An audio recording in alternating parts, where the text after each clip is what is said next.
Welcome to the CHCH Newsmakers podcast. I'm your host, Rick Zamperin. If it's making news in Hamilton, Halton, and Niagara, across Canada or around the world, rest assured I'll tackle it here on Newsmakers. Remembrance Day is 1 week from today, and we will gather once again to honor those who made the ultimate sacrifice to preserve the freedom that we continue to enjoy today.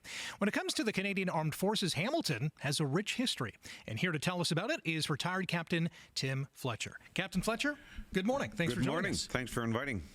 I want to begin with your career in the Canadian Armed Forces, an illustrious 36-year and counting career in the Canadian Armed Forces. Where did it all begin and why? Well, I used to be a radio reporter in St. Catharines at the now, well, I guess it's been rehabbed, CHSC Radio. Right. And I got invited to go on training exercise with the Lincoln Welland Regiment. Okay. And about a year later, they said, look, you've been hanging around. You either join or you can't come back. It was as clear as that, eh? Okay, I'll join. Yeah. So I joined. My dad was 20 years in the Air Force before he retired. So I joined. And after about 5 years, I was transferred, because I was a reporter, I was transferred to the headquarters here in Hamilton, Hamilton Militia District, now defunct, into the Public Affairs branch. And then Hamilton Militia District closed, and I was transferred to the Royal Hamilton Light Infantry, and then from there transferred to 31 Brigade in London with the proviso I could remain part-time with the RHLI. Okay. And we never looked back from there until I finally retired in July 2012. Mm-hmm. So your father was in the RCAF. Yes. Did he want you to go into the military? He didn't know. He never pushed us one way or the other. Okay. But I got invited on this exercise. Seemed like a lot of fun. I wasn't subject to orders and discipline as a reporter, so I didn't realize. But anyway, once you join, then everything else kicks in. Yeah. But it continued being fun. It was adventurous. It was exciting. And I managed to get one United Nations short deployment in to Ukraine, providing an overview of NATO-style public affairs to the Ukrainian army. But that was only 2 days. And the rest of the time we were in Naples, Italy, and then back home again. So that was my main overseas adventure, but I've been to the States a few times, Fort Knox training and so on. But you meet the most diverse and incredible group of people over 36 years. Yeah. And I wouldn't trade any of it. What are some of your early memories or accomplishments or maybe a unique story that still sticks with you to this day? Well, where to start? Yeah, you have an encyclopedia. Where to start? Well, when I was still an infantry officer with the Lincoln and Welland, we went on an exercise to the training grounds near Meaford, Ontario. And it's very developed there now on the base, but it was very undeveloped at that time. We were living in tents in the wood. It was February. Fairly cold. I was told to lead a patrol, go to point from A to B, come back again. So we started doing that. We were on our snowshoes, but it was kind of boring. So I thought I would stage a little ambush. So I sent some soldiers ahead to set up an ambush, and then the main body would go down and find them, and we'd have our little firefight. So that's what happened. We went down, we found them, we had a little firefight, and we came back. And my commander said, "What was that all about?" "Well, we had this little..." "You weren't supposed to. That's all our ammunition." Oh, no. So the rest of the weekend, we had to go bang, bang instead of shoot, shoot. So, well, you survive these little things, but, things that you learn as you go. Yeah. So there were many other things. I've had the opportunity to meet royalty and national, provincial leaders through wearing the uniform with saluting and all that stuff. Most citizens never get a chance to encounter things on that scale and that grandeur. And it is grand to do that. To take part in something in your community or beyond, in uniform, representing your country, to me, is one of the highest honors I've ever had. Well, 36 years, by the way, thank you for your service. Did it go by like that? When you're in, you say, when you're up to your neck in water in a trench in Meaford, and it's pouring rain and it's cold and the mud is literally a foot thick, your boots are coated, your sleeping bag's soaked, you're soaked, you're miserable, you're tired, you haven't slept for 2 days, you think, will this never end? And then one day you wake up and you say, my God, this is my last day. What am I going to do? At that time, there was a mandatory retirement age of 55, but you could get extended to 60. So they extended me to age 60. But then the day comes, and all of a sudden, on a Tuesday night, you're saying, I should be going to the armories, but I can't do that anymore. And so there's a void when you first retire. So I had many other things to do, and I stayed affiliated with my regiment, helped them write this history book, and so on. So it wasn't a totally abrupt transition, but all of a sudden I'm not wearing the uniform. I'm not taking part inside the parades or inside the training. If I'm there, I'm on the outside looking in all of a sudden. So it's a huge void when you step away after that long on the inside. What was it like waking up the next morning knowing that you wouldn't be able to do this anymore? It was weird. It was very strange because when I joined, every piece of kit I was issued did not even fill one kit bag. Maybe half filled it. When I retired, I turned in almost 3 kit bags worth of gear. So I didn't so much lose an Army career as I gained a closet. That's a good way to put it. But it was strange because all of a sudden I go to my closet and this stuff is not hanging in there anymore. Yeah. And I have no right anymore to put on this uniform that I wore for 36 years. So it was very strange. As you're standing in this ditch during a training exercise, correct? Did it also put into perspective what the soldiers in the Second World War, in the First World War, in Korea, and in Afghanistan, did it put in perspective how they dealt with similar situations? Well, we have a saying in the Army, it doesn't matter what you're into, you just keep on keeping on. And you struggle through it while you're there. And you do develop a kinship. Many of our World War II veterans I knew personally, most are gone now. And you talk about their trials and tribulations, struggling through snow, struggling through deep mud, chest deep in water, holding their rifles over their heads. And you can empathize with all that. The only difference, of course, is no one was shooting at me with live ammunition. Right. But the physical struggles of simply surviving, even without the added pressure of being shot at, you do appreciate that. Now, you're officially retired, but you're still serving in some capacity with the RHLI. The RHLI, in common with many reserve units, has a regimental senate, which is composed of retired soldiers and community leaders who form an advisory and support body for the regiment. And they asked me to join that after I retired, which I did. One of the things I did as a side duty with the RHLI was produce all their special event programs for dinners, for parades, for civic things. And so I kept on doing that. And as a result, I've been fortunate to keep my hand in with the daily life and rhythm of the regiment.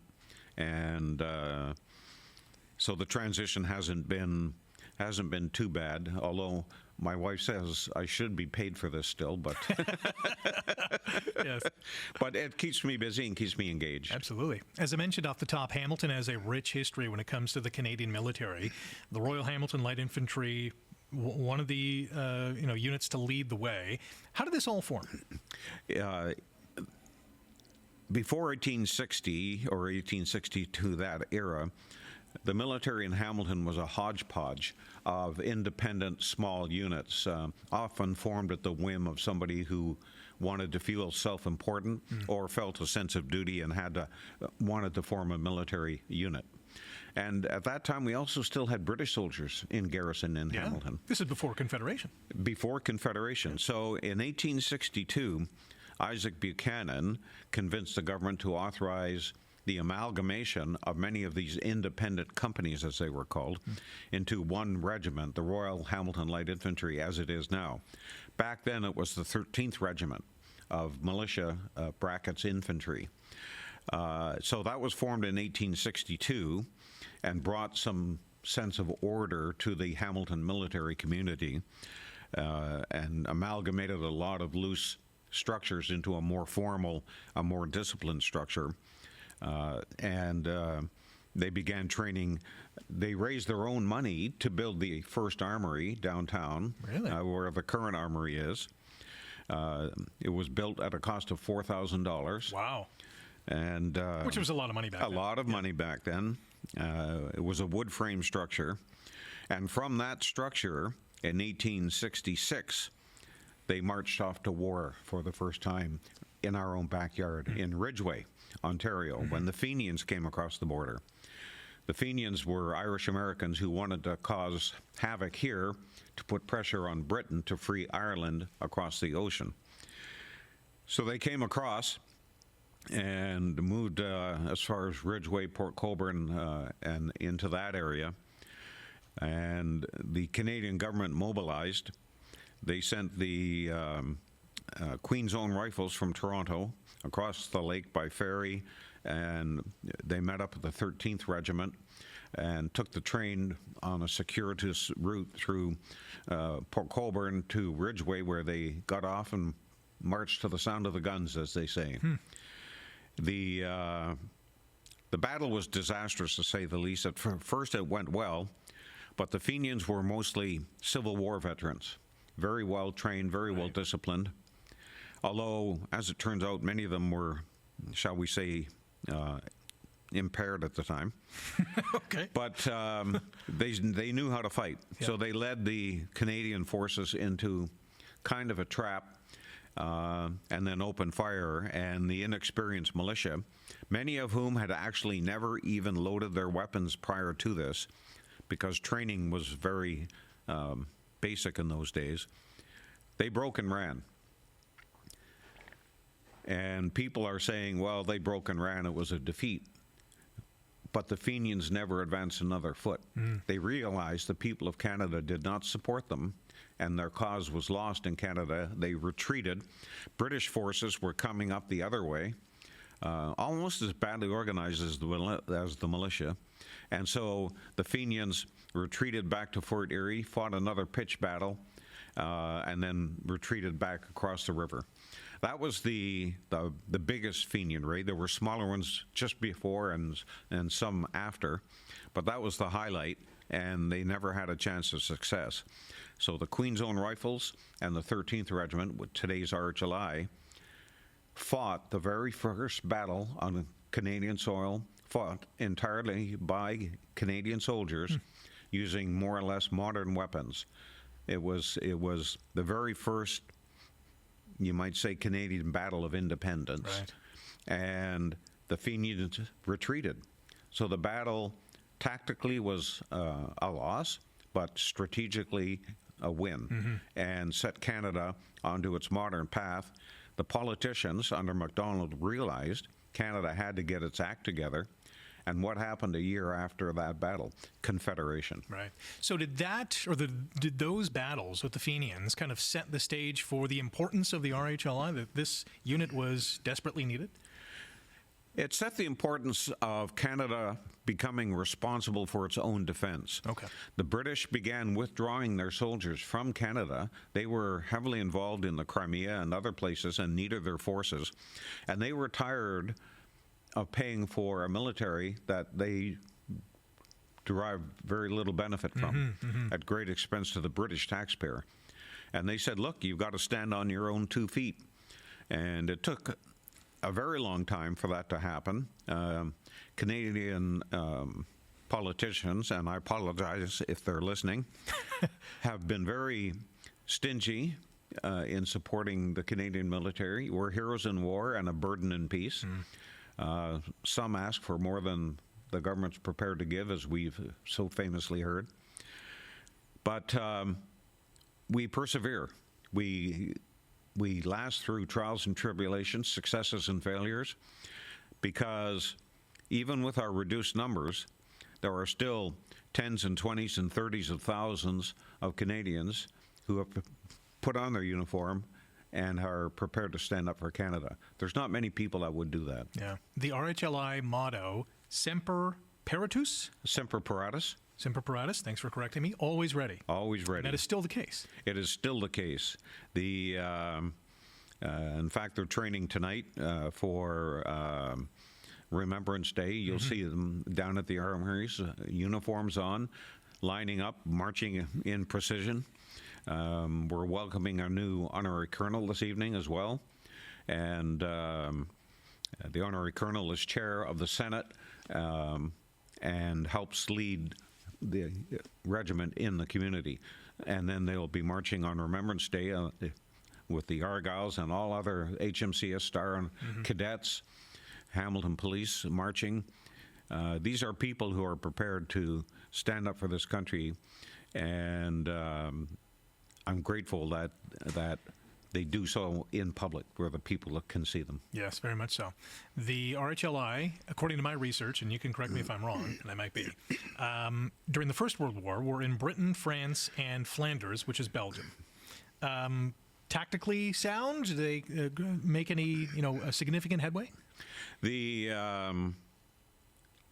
RHLI, the 13th Battalion, no Canadian regiments went overseas in World War I under their own name. Colonel Sam Hughes, the Minister of Defense, scrapped the mobilization plan on the outbreak of war, created his own plan, and created a series of what we called numbered battalions, 1, 2, 3, 4, all the way up to like 285. Okay. And these numbered battalions went overseas. Many were disbanded and amalgamated as replacements. The RHLI contributed to a number of these, notably the 4th Battalion, Canadian Expeditionary Force. And it is the 4th Battalion that provided most of the impetus, along with the 86th Machine Gun Battalion, the 205th Hamilton Tigers. They went over to the UK, got sorted out more, and then were sent over to France. The Mad 4th, at one of their historic battles, got their name the Mad 4th. Their Colonel Burchell, who was an expatriate British colonel, led them up this hill, and he was about 6 foot, and he stood out on the battlefield. And so a sniper shot him. And the battalion, who really liked this guy, went mad and took the objective in the face of withering German machine gun and artillery fire. And sustained 50% casualties, but they took the objective. So they became known as the Mad 4th and carried on. And Sergeant William Merrifield at Arras earned his Victoria Cross there, our first Victoria Cross. And it gives you some sense of the fighting. He charged 2 machine gun trenches on his own, killing and capturing the occupants. Wow. And that set the tone. World War I, though, was a learning experience. They went in haphazardly, poorly trained, relying on the regulars, of which there were not enough. And it very quickly devolved, in the face of modern weaponry, mainly machine guns and high-volume artillery, into a stalemate in the trenches. They then had to learn how to live and fight in that environment, sustaining huge, unimaginable numbers of casualties. The image of the soldiers coming out of the trenches, going over the top, with enemy machine guns firing 1,000 bullets a minute, and there were 1,000 machine guns, plus the artillery of all natures. They would tunnel underneath the trenches and set off huge underground explosions they called mines. Somehow they managed to live and fight in that environment until the final 100 days of the war, when the Allies, led by the Canadians, including the 4th Battalion, absorbed their lessons, created a tactical plan, General Currie, the Canadian leader, had a daring plan to funnel his troops across the Canal du Nord, across a narrow access point, led by tanks. The first really successful tank attack. Even though the tanks bogged down, they still were able to fire and support. And the Canadians broke through the German lines and just spread out like a flood, and began the last 100 days of the battle. So it was led by the Canadians, including the 4th Battalion. So the Canadians became known as shock troops, and that is what was expected of them going into World War II as well. What made the Canadian soldiers so effective? Well, that's a good question, but there was definitely a lot of national pride there. The maple leaf was not officially a Canadian symbol at that point, but when you go through the tunnels at Vimy, when you go through other places, you'll find the soldiers carving the maple leaf into the sides of their trenches, into the chalk, onto their little plaques, they used to take old ammunition shell casings and turn them into what we call trench art, and the maple leaf would be engraved and etched into those. So there was a huge national pride. The Canadians knew who they were, knew what they were fighting for. Most of them were citizen soldiers, and they just wanted to go home.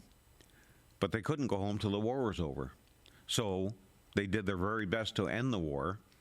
They were not what you'd call a phlegmatic or kind of laid back. They were there to do a job to the best of their ability.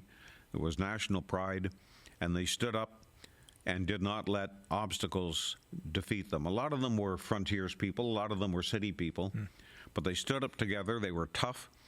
They were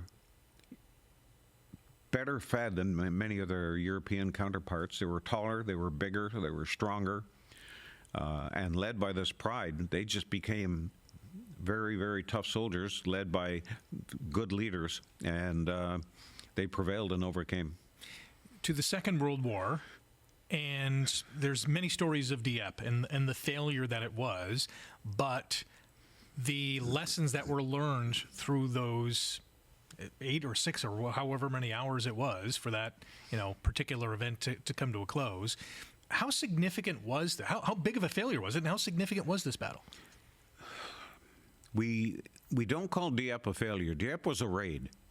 They were going to go there, wreak havoc, and come home again. Right. And they did that. The outstanding feature of the raid, though, was the huge number of casualties. Right. Over 1,000 killed.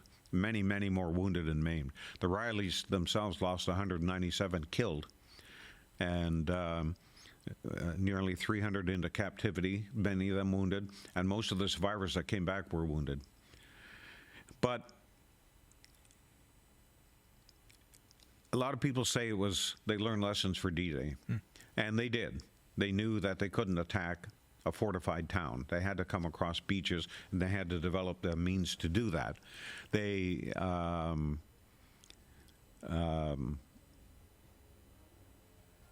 The raid had to fail, if you want to use that term. Right. Churchill was under pressure from the Americans to mount an immediate cross-channel invasion, not a raid, the full invasion.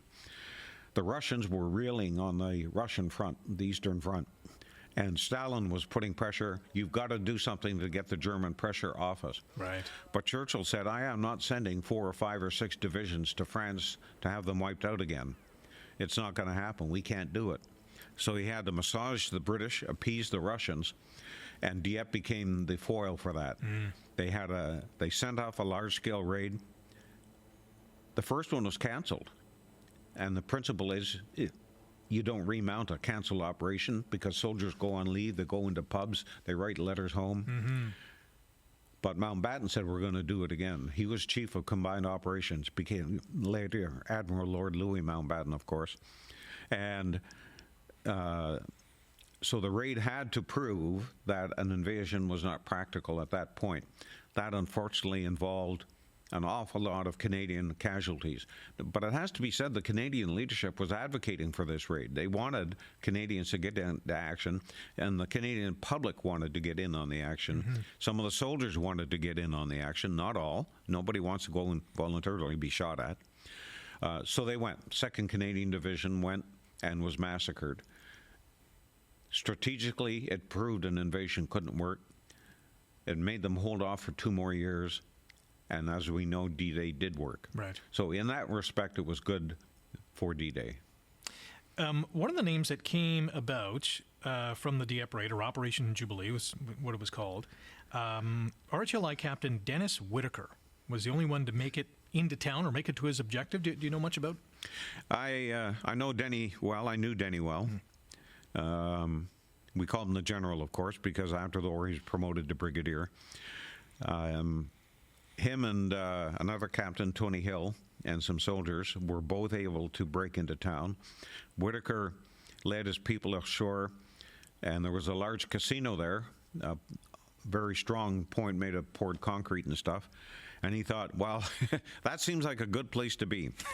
He led his soldiers there. Yeah. They broke into the casino. They cleared most of it. Some Germans still remained on the upper floor, but they cleared the lower. Now, this is their first foray in the battle. The Germans have been fortifying this town for 2 years. Yeah, this is all foreign territory. This is all foreign territory, and it's their first experience with warfare. Wow.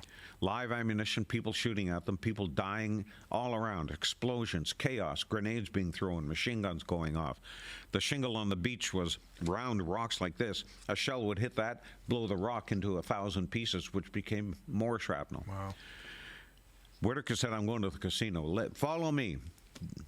Whitaker was not someone to say, you boys go attack. He said, follow me. They went. They broke in. Tony Hill was there, another captain. And Whitaker knew his mission was to get into town and create chaos. Whitaker, of course, was a star quarterback for the Hamilton Tigers. QBs know how to run. And he ran. Yeah. And his soldiers went pounding after him. Now, they're in wool battle dress. It's 100 degrees heat, heavy hobnailed boots, carrying 10, 20, 30 pounds of gear. And they ran for the touchdown into town. And they got into an old theater for protection on the Rue de Sagogne, the street of Storks. And last night, the night before, was movie night. So this lady is in the theater counting the receipts. Wow. And she just looks up, goes back to counting her receipts while the soldiers are firing and pounding through her theater, breaking through. Whitaker realized, and Tony Hill realized, that there was no one coming behind them. And we got to get back, boys. And then on their radio, they got the recall signal that we're going home. And they sent the landing craft in to extract them. So Whitaker had to fight his way back to the casino. Wow. And then back down and into the water and onto the boats.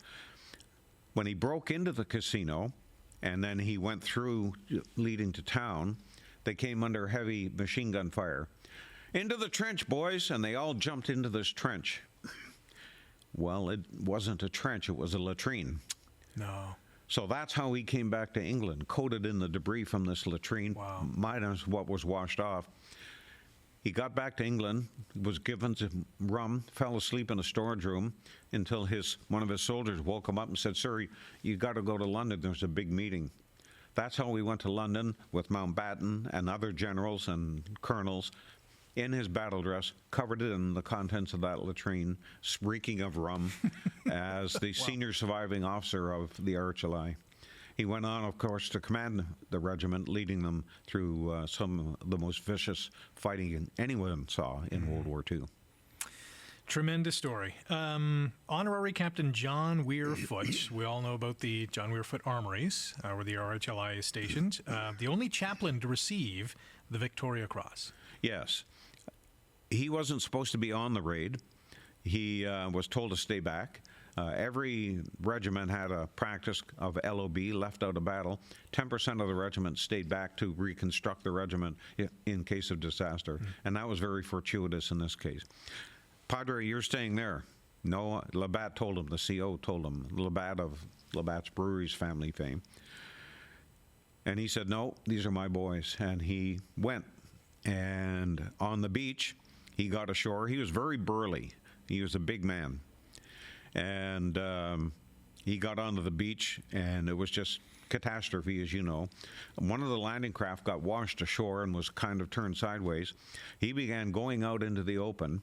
Explosions, machine guns, grenades, all sorts of things going off, chaos, noise, smoke, picking up wounded and bring them to the shelter of this landing craft without any regard, saving dozens of lives. The tide began coming in. He had to move them all into the landing craft, again, under fire, and finally said, Padre, get in the boat. Nope, I'm going with these guys. They're going to need me more. He said, there's lots of chaplains in England. So he voluntarily went into the prisoner of war camp. But for his actions on the beach that day, he was awarded the Victoria Cross. But he didn't know it until after the war, because as a POW, they didn't announce these awards in case the Germans extracted revenge against them or held them for publicity purposes. Wow. So the only chaplain to earn the VC. Probably the most famous battle of all during the Second World War, and you referenced it earlier, is D-Day. Tell us about maybe a favorite story or more memorable story from that invasion. The Artillery landed a month after D-Day. They were not part of, they were 2nd Division. The Canadians on D-Day were 3rd Division. So the Rileys came ashore after D-Day, got themselves organized, suffered their first continental casualty from some stray artillery rounds the Germans had fired. Now, here's a battalion where most soldiers, again, have not seen combat. They've been heavily trained, but there were very few Dieppe veterans remaining with the battalion. Most of them were dead or POWs. So the remainder became a cadre, and that's when Hamilton the Artillery lost its Hamilton identity. None of or few of the reinforcements were Hamilton Niagara residents, but they very quickly became united in the battalion. And a week after landing, they were told to attack a place called Verrières Ridge. The Germans were holding it very heavily. It was the key to the breakout from the Normandy beachhead, and the Germans didn't want the Allies breaking out. 2 other battalions had gone in to attack this ridge and were decimated, 50% or more casualties, just on the scale of World War I again. And it became the Rileys' turn. And Whitaker, now the CO, was told, you've got to go capture Verrières Ridge. Whitaker used football training a lot. And he said, well, you can try and break through the line or you can do an end run. So he tried a bit of an end run. He did a feint kind of up the middle, but sent other people around the other end, sustaining a lot of casualties on the way. But they broke through the German line and cleared Verrières Ridge and then held it for a week without much support because the clouds came in. Air support was very minimal. At first they had no tanks in support. Finally, some British tanks were able to break through and come in and support them and break up probably 2 or 3 dozen German counterattacks. Until finally the Germans had to say, we can't crack this nut with the Rileys. And they withdrew. The bottleneck was open. The Allies broke through. They raced south, and they had the big battle of the Falaise Gap following that. Coincidentally, just after that, another great Canadian intervention was created. General Simmons, on Operation Totalize, the breakthrough, took the turrets and the guns off some old tanks, mounted his soldiers inside them for protection, and went roaring ahead, inventing the armored personnel carrier, which is used in various forms to this day. So the Rileys were part of that. They broke the bottleneck and opened the way. Wow. Apart from the massive losses on the battlefields, we heard and learned a little later on in the Second World War the horrors of the concentration camps. Did the Rileys or the Canadian Armed Forces play a big part in discovering any of these camps? Mostly the British and the Americans were the ones who initially liberated the camps, but the Rileys did liberate one prison camp in the Netherlands. mainly for female Jewish prisoners. Okay. And I've spoken to a few who were there at the time of our veterans. They wouldn't talk about it. It was just It's too hard. one of the ultimate horrors for them. Yeah. They said the ones they did liberate were very, very grateful, physically grateful in many ways. Mm-hmm. But the pits and the ovens, they never forgot that, and they wouldn't talk much about it. Yeah. So that was their sole experience with that, but they knew about it, and some of them experienced it. How were they when they came home? I mean, they're dealing with this heaviness. They're losing their friends on the battlefield. They're being shot at. They're surviving, in some cases barely. How did they handle it when they got back home? They handled it as anyone would in many different ways. Some stayed in the military, guys like Jack McFarland, for example, and he rose to the rank of regimental sergeant major, served up into the 60s with the Artillery. Others just buried it and got on with their civilian life. Some would join the Legion so they could go and hang out with their buddies where they could feel free to talk. Many of them never dealt with it with their families. A common refrain when I talk to the descendants of these veterans is, I wish I knew. I wish I had talked to my dad about this. And some managed to write down some of their memoirs. A lot of things are being gathered now as families discover old letters sent home. Letters the kids would never have seen, but perhaps a wife or a girlfriend saw, and relate their stories and put them together. And they just got on them. Firefighters, police officers, teachers, steel workers, any conductors on trains, any job you could think of, lumbermen, and they got on with their life. But none of them remained unscarred. Yeah. How could you? I mean, that was impossible. You couldn't. Following the Second World War, we had the Cold War, post-war era, and I'm guessing they were always ready in terms of whether a conflict was going to happen. They were eager to jump in. Post-war, Canada disarmed itself as fast as it possibly could. It reduced the army to a very small cadre, got rid of most of its weapons. The militia was shrunk. Pay was cut. The regular force battalions were shrunk and reduced. The Air Force disposed of most of its aircraft. The Navy paid off a lot of its ships. We went from the fourth largest Navy to one of the smallest in a year or two. And we were not prepared. And then the Cold War struck, and Canada said, well, okay, we'll do our thing. So we established Air Force and Army bases in Europe. My dad and our family was stationed at Zweibrücken, 3 fighter wing in Germany for 4 years. And the Army was gradually built up. But when Korea broke out, we had nobody to send. We had to recruit volunteers again for Korea. And eventually some regular battalions went as well, but we had to recruit people off the street. The guy who led that first effort was Brigadier John Rockingham, who was a World War II Artillery CO as a lieutenant colonel and later brigadier. So they had to build up a new force to go fight in Korea.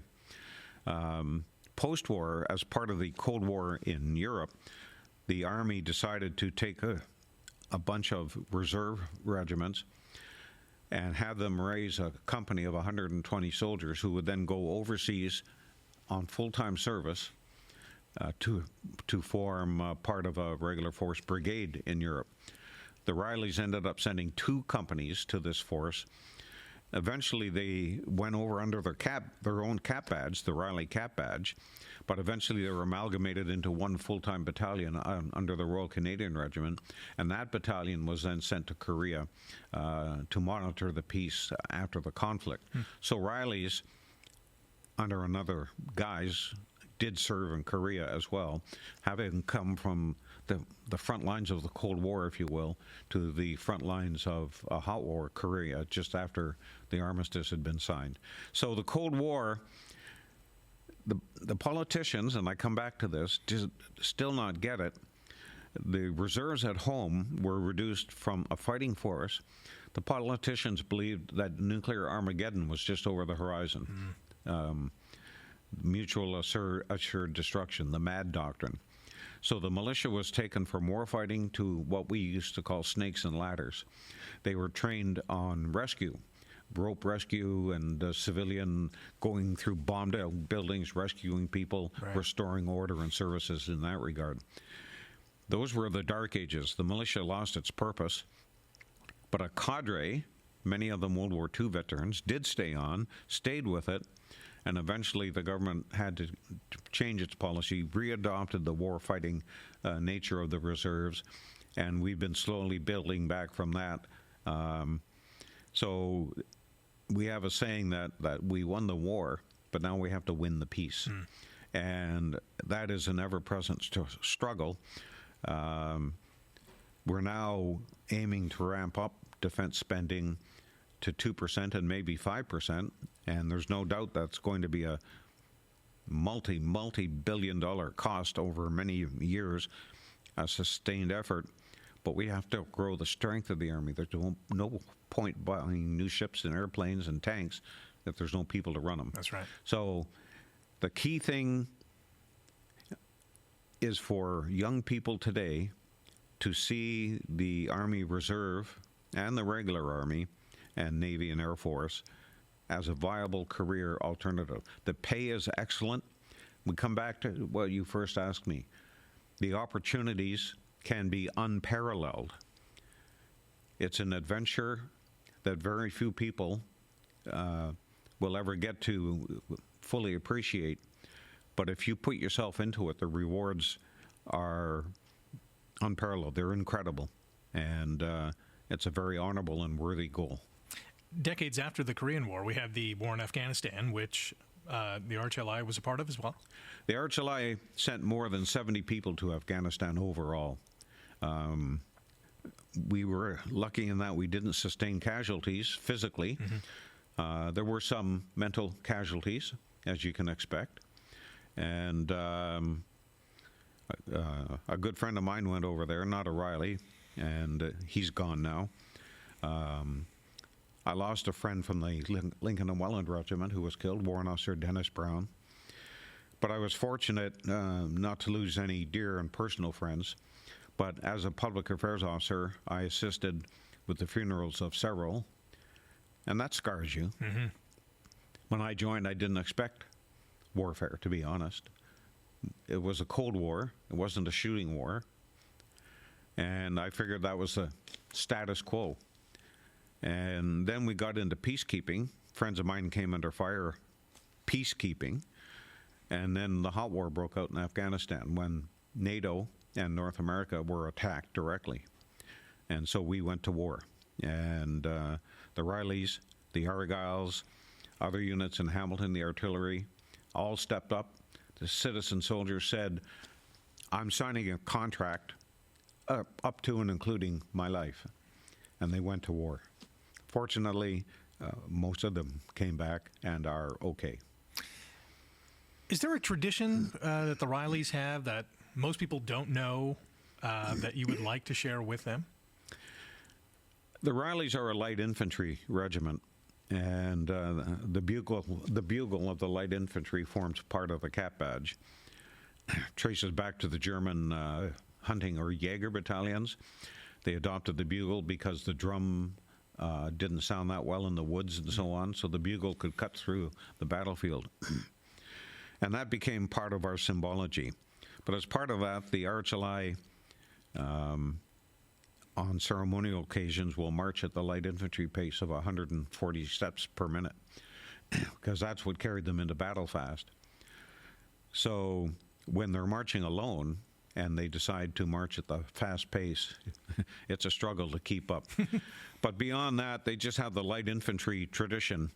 The Rileys can point back to 164 years now of history, of success on the battlefield, of always answering the call, always ready. And I think that is the true spirit and tradition of the Rileys. After all that you've seen and researched and written about and the stories that you've heard and the stories that you've shared, what does Remembrance Day mean to you now? Well, I remember my lost friends. I remember my World War II friends. As a reporter, many years ago, I interviewed even some World War I veterans who passed on not long after. I wish I'd kept those interviews. But remembrance is not glorification. We have to understand that people die in warfare.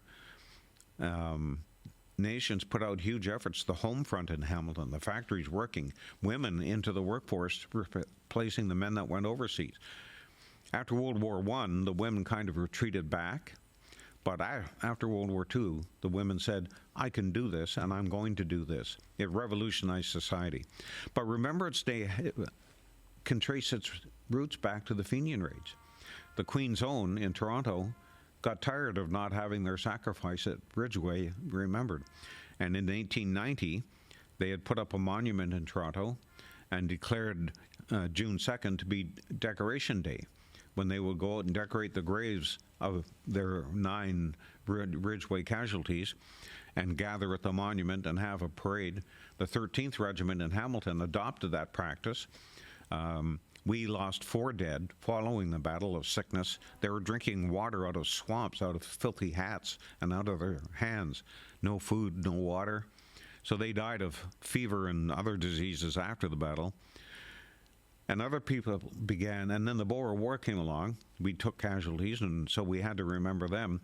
So June 2nd was Decoration Day, and the graves of veterans would be decorated. By then, the poppy had become a symbol, so these poppies began popping up, and so on. So Remembrance Day has its roots in the Fenian Raids of 1866 with the 13th Battalion and the Queen's Own. In 1930, the government finally stepped in after World War I and said Armistice Day, November 11th, will be now Remembrance Day nationally.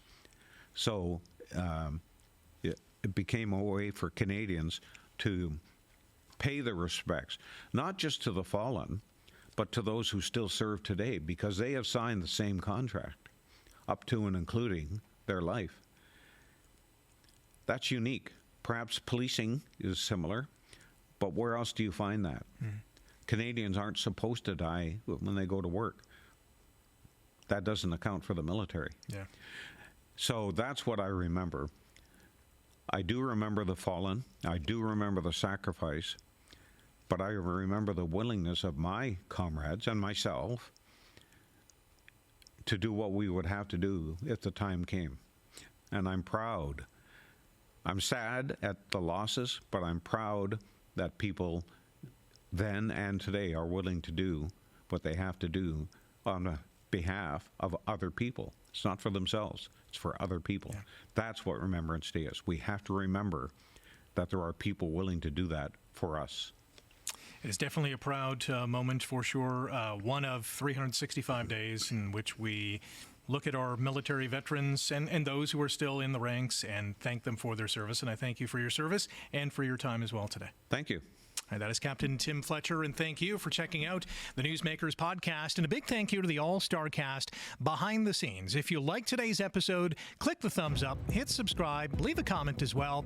You can catch the Newsmakers podcast on chch.com/podcasts and wherever you get your favorite podcasts.